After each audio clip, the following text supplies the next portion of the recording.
पता नहीं अब कैसे चलेगा घर का गुजारा। अब तो मुझे कहीं नौकरी भी नहीं मिल रही, जो नौकरी थी वो भी छूट गई।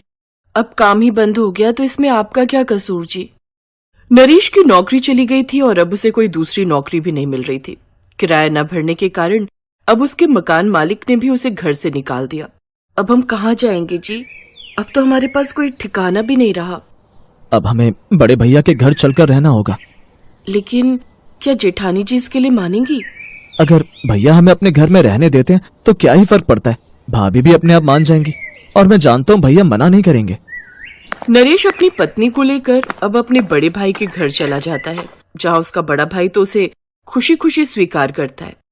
लेकिन उसकी जेठानी को उनका आना पसंद नहीं आता। फिर एक रोज, भाभी आपने हमारे लिए रोटियां नहीं बनाई क्या? मैं तो कपड़े धोने और छत साफ करने गई थी, आपने ही बोला था, तो मुझे लगा आप अपने लिए रोटियां बना रही हो तो हमारे लिए भी बनाई दी होगी।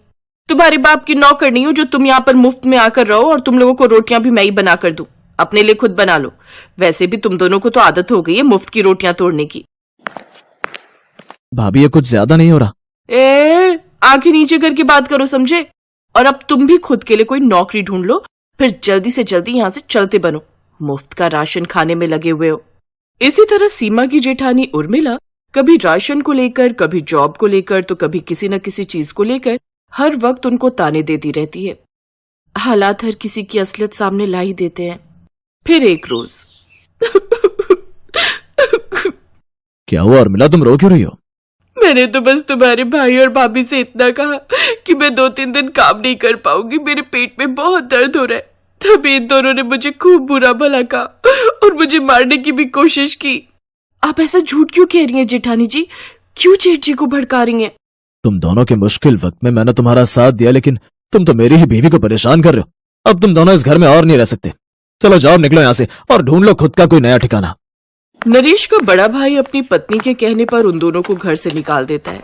वो दोनों चलते चलते जंगल की ओर चल पड़ते हैं। तभी वहां पर एक बूढ़ा आदमी आता है। बड़ी भूख लगी है बेटा, कुछ खाने को मिल जाता तो बड़ा उपकार होता तुम्हारा। उनके पास 2 फल थे जो उन्हें रास्ते में कहीं पड़े मिले थे। भूख तो उन दोनों को भी काफी जोरों की लगी थी, लेकिन उन्होंने अपनी परवाह न करते हुए वो फल उसे खाने को दे दिए। उस फल को खाते ही वो बूढ़ा आदमी एक राजकुमार के भेष में आ जाता है। अरे ये चमत्कार कैसे हुआ? क्या आप कोई जादूगर हो? नहीं, मैं एक जादुई राजकुमार हूँ जो राजलोक से आया हूँ। मैंने देखा तुम दोनों बड़े ही नेक दिल इंसान हो। तुम दोनों को खुद भूख लगी थी, फिर भी तुम दोनों ने अपनी परवाह न करते हुए मुझे वो फल खाने को दिए। मैं अपनी अलौकिक शक्तियों से देख सकता हूँ कि किस तरह तुम पर झूठा इल्जाम लगाकर तुम्हें वहां से निकाला गया है। तुम्हारे साथ भाग्य ने अच्छा नहीं किया, लेकिन अब तुम दोनों की सारी मुश्किलें खत्म हो जाएंगी। लेकिन वो कैसे? ये सुनकर राजकुमार मुस्कुरा देता है और अपनी जादुई शक्तियों से वहां पर एक जादुई महल का घर प्रकट करता है। ये एक जादुई महल का ससुराल है तुम्हारा सीमा। चलो अब तुम दोनों मेरे साथ इस जादुई महल के अंदर चलो। वो दोनों उसके साथ महल के अंदर चले जाते हैं। अब तुम दोनों जादू से जो भी खाना मांगना चाहे मांग सकते हो। साथ ही अपनी सुविधा के अनुसार जो भी चीज चाहिए मांग सकते हो, जैसे कि ए जादुई महल, अभी के अभी इनके लिए सुंदर सुंदर कपड़े पेश किए जाएं। उसके इतना कहते ही वहां पर ढेर सारे सुंदर कपड़े प्रकट हो जाते हैं। अरे वाह, ये तो कमाल हो गया। सच में? अच्छा जादुई महल, हमें भूख लगी है, क्या तुम हमें शाही खाना दे सकते हो? उनके इतना कहते ही वहां पर ढेर सारा शाही खाना प्रकट हो जाता है, जिसे वो सब बड़े मजे से खाते हैं। आपका बहुत बहुत शुक्रिया राजकुमार जी, ये जादुई महल का ससुराल पाकर तो हम धन्य हो गए। इसके बाद वो जादुई राजकुमार उनसे अलविदा लेकर अपने राजलोक वापस चला जाता है। अब सीमा और नरेश खुशी खुशी उस घर में रहते हैं।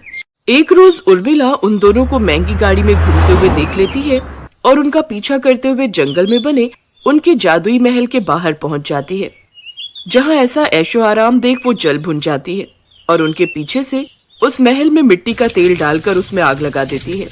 लेकिन वो महल तो जादुई था, इसलिए उसे कुछ नहीं हुआ। उल्टा उर्मिला खुद ही आग में जलने लगती है।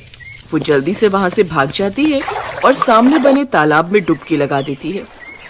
उस रोज जैसे तैसे उसकी जान बच जाती है, लेकिन उस दिन के बाद वो कभी उस जादुई महल की तरफ नहीं आती।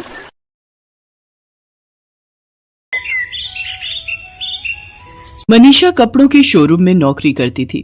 पति विनोद भी ऑटो रिक्शा चलाता था, पर पिछले महीने ही एक एक्सीडेंट में उसके पैर की हड्डी में काफी बड़ा फ्रैक्चर हो गया, जिस कारण वो पूरी तरह से बेड रेस्ट पर था। मनीषा के ऊपर ही घर की सारी जिम्मेदारी आ गई थी। मनीषा रोजाना सुबह नौकरी पर जाने से पहले घर का सारा काम निपटाती, अपनी सास और विनोद का खाना बनाकर विनोद को दवाई देकर फिर घर से निकलती। इसी कारण कई बार मनीषा को शोरूम पहुंचने में देर हो जाती थी, जिस कारण उसके साथ में काम करने वाली एक और लड़की सुमन, जो उससे जलती थी, वो शोरूम के मालिक को भड़काती रहती थी। क्या बात है सुमन, मनीषा दिखाई नहीं दे रही? सर जी, वो तो रोजाना ही देर से आती है, जब देखो बहाने ढूंढती रहती है। कभी उसका ऑटो रिक्शा खराब हो जाता है, कभी कहती है मेरे पति की तबीयत बिगड़ गई, कभी कहती है ये हो गया वो हो गया, कुछ ना कुछ बहाने लगाती रहती है। वो देखिए आ गई है। नमस्ते सर जी। क्या बात है मनीषा, टाइम देख रही हो? घड़ी में कितना हुआ है? ये कोई टाइम है शोरूम में आने का? है 10 बजे का टाइम है और 10:15 हो रहे हैं। 15 मिनट देर से आई हो तुम। सर जी, मैं 10 बजे तक आ जाती हूँ, बस आज ही लेट हुआ है। सुमन तो कह रही है कि तुम रोजाना ही देर से आती हो। इसका मतलब क्या सुमन झूठ बोल रही है? आज तो मैंने अपनी आंखों से देखा है। अच्छा बहाना बना लेती हो कमियों से बचने का। तुम्हें पता है त्योहार सिर पर है, ग्राहक सुबह सुबह आने शुरू हो जाते हैं। सुमन अकेले कितना संभालेगी? जाओ जाकर काउंटर पर खड़ी हो, और दोपहर का लंच आज तुम्हें सिर्फ 15 मिनट का ही मिलेगा, आधे घंटे का नहीं। मनीषा चुपचाप काउंटर पर जाकर खड़ी हो जाती है और ग्राहकों को कपड़े दिखाने लगती है। सुमन मन ही मन हंस रही थी, क्योंकि मनीषा की डांट पड़ने पर वो बहुत खुश थी। मनीषा सुबह से भूखी थी, क्योंकि घर के कामों में उसे अपने लिए कुछ खाने का समय ही नहीं मिला। वो बेचारी पूरा दिन खड़े होकर काउंटर पर ग्राहकों को देखती रही, और सुमन बार बार बहाने से स्टोर रूम में जाती और कुछ न कुछ खा पी कर फोन पर लग जाती। मनीषा ने पूरा दिन कुछ भी नहीं खाया था, और शाम को भी जब वो घर पहुंची तो घर के कामों में लग गई। उसकी सास कोई भी काम करके राजी नहीं थी, बस सारा दिन बैठी रहती थी। विनोद की देखभाल करने से लेकर शाम का खाना बनाना, बस इसी में मनीषा की जिंदगी सिमट कर रह गई थी। क्या बात है बहू, आज रात की रोटी देने में बहुत देर लगा दी। ला रही हूँ माँ जी, बस दाल को तड़का लगा रही हो। तुम्हें पता है मुझे रात की दवाई लेनी होती है। अब तुम इतनी देर से खाना दोगी तो मैं दवाई कब लूंगी? कुछ तो सोचा करो बहू। मनीषा जरा पानी तो देना। जी अभी लाई। ऐसे ही घर और बाहर के कामों में मनीषा की जिंदगी गुजर रही थी, पर एक भयानक मुसीबत मनीषा के सिर पर मंडराने वाली थी, जिससे वो बिल्कुल बेखबर थी। मनीषा अगले दिन शोरूम में पहुंची तो मालिक गुस्से में आग बबूला बैठा था। मनीषा एक बात बताओ, कल हमारे यहाँ शहर के मशहूर रईस देवीलाल की बेटी पूर्णिमा लहंगा खरीदने आई थी। उसने 2 लाख रुपए का लहंगा खरीदा था। उस लहंगे को मैंने तुम्हें कल यही बोला था कि वो फिनिशिंग पर जाएगा, उसे संभाल कर रख देना। हमारे शोरूम में उस लहंगे का एक ही पीस था जो पूर्णिमा जी को पसंद आया था। तुम्हें पता भी है वो लहंगा एक जगह से बुरी तरह फट गया है। सीसीटीवी कैमरे में सबसे आखिर में तुम ही लहंगे को संभालती हुई नजर आ रही हो। शराफत से बता दो कि वो लहंगा फटा कैसे, क्योंकि सबसे आखिर में तुम ही शोरूम से बाहर निकली थी। नहीं सर जी, मैंने लहंगा नहीं फाड़ा, मेरा विश्वास कीजिए। मुझे कुछ नहीं सुनना। मैं तुम्हें शाम 6 बजे तक का समय देता हूँ। या तो तुम ये लहंगा कैसे भी ठीक करके दोगी, या फिर पूरे 2 लाख रुपए तुम मुझे दोगी। मेरा तो नुकसान हो गया ना। अब जाओ यहाँ से और इसे ठीक करके ही लाना, नहीं तो पैसे लेकर आना, वरना कल सुबह पुलिस तुम्हारे घर पहुंचेगी। मनीषा रोती बिलखती रही, पर शोरूम का मालिक उस पर बिल्कुल भी दया नहीं कर रहा था। मनीषा रोती हुई घर लौट रही थी, तभी उसकी नजर सड़क पर एक बूढ़ी औरत पर पड़ती है, जो सड़क पार कर रही थी और गाड़ी उसके सामने आने ही वाली थी। मनीषा झट से उस बूढ़ी औरत को गाड़ी के आगे आने से बचा लेती है। अम्मा संभाल कर, अभी गाड़ी से आपको चोट लग जाती। शुक्रिया बेटी, जीती रहो। क्या करूं, आंखों से दिखाई नहीं देता, इसलिए सड़क पर गाड़ी निकलने की भनक ही नहीं पड़ती। अम्मा आपके हाथ से ये पोटली गिर गई थी, ये लीजिए। बेटी तुम जानती हो इस पोटली में एक रेशमी कपड़ा है, जिससे हम अपनी पसंद की कोई भी जादुई पोशाक बना सकते हैं। किसी जमाने में मैं एक बहुत बड़ी जादूगरनी थी और इस कपड़े की सहायता से बहुत सुंदर सुंदर पोशाक बना लिया करती थी, पर अब उम्र के साथ मेरी आंखें भी कमजोर हो गई हैं और मैं नहीं चाहती कि मेरे बुढ़ापे का फायदा उठाकर कोई इस कपड़े को चुरा कर ले जाए, इसलिए इसे पोटली में बांधकर अपने साथ रखती हूँ। पर मुझे लगता है अब मैं ज्यादा दिन तक इस दुनिया में नहीं रहूंगी और मेरा इस दुनिया में कोई भी नहीं है, इसलिए ये रेशम का कपड़ा मैं तुम्हें देती हूँ। इसकी सहायता से तुम कोई भी पोशाक बनाकर बेच सकती हो और अपना खुद का व्यापार कर सकती हो। अम्मा, आज तो आप सचमुच मेरे लिए भगवान का कोई रूप बनकर आई हो। आपने ये कपड़ा देकर मेरी बहुत बड़ी परेशानी को दूर कर दिया। आप मेरे ही साथ क्यों नहीं चलती हो? मैं आपको अपने पास रखना चाहती हूँ।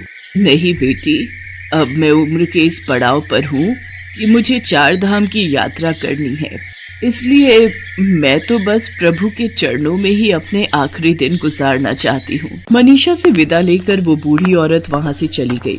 मनीषा भी उस रेशमी कपड़े को लेकर घर आ गई। वो थोड़ी घबराई हुई थी। उसने चुपचाप अपने कमरे में उस कपड़े को बिछाया और बोली, ए जादुई रेशम के कपड़े, मैं जैसा लहंगा चाहती हूँ क्या वो मेरे सामने आ सकता है? देखते ही देखते मनीषा के सामने हूबहू वैसा ही लहंगा आ जाता है जैसा शोरूम से गायब हुआ था। मनीषा खुशी के मारे उछल पड़ती है। उसकी तो मानो सारी परेशानियां दूर हो गई थी।